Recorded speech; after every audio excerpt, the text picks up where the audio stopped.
Storm surge is one of several threats you may hear about ahead of an approaching tropical storm or hurricane, and the most deadly. Almost half of all hurricane-related deaths between 1963 and 2012 were due to storm surge. But what is storm surge, and why is it dangerous? Storm surge is water that is pushed inland by a tropical cyclone's winds. The winds blow towards the shoreline.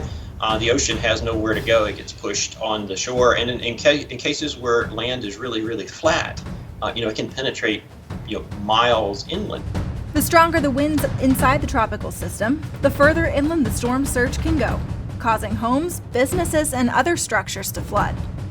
Hurricane Laura, one of the 2020 hurricane season's most powerful and deadly storms, had a storm surge that reached 30 miles inland.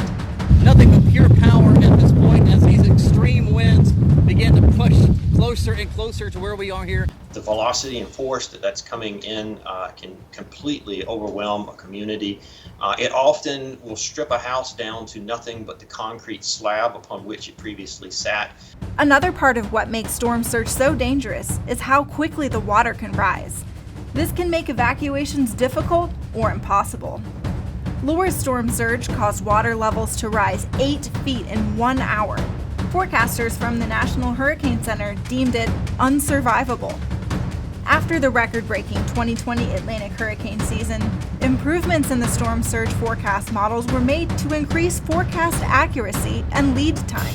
That might allow us to even get that storm surge information out from 48 hours now, maybe up to 60 hours in some cases where storms were more confident. An increase in lead time means that emergency managers would have more time to make evacuation recommendations to their communities, giving residents more time to prepare. And experts all agree that preparation is key ahead of the storm.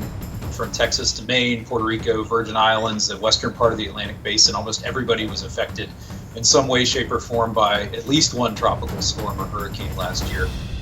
For WeatherNation, I'm meteorologist Kara James.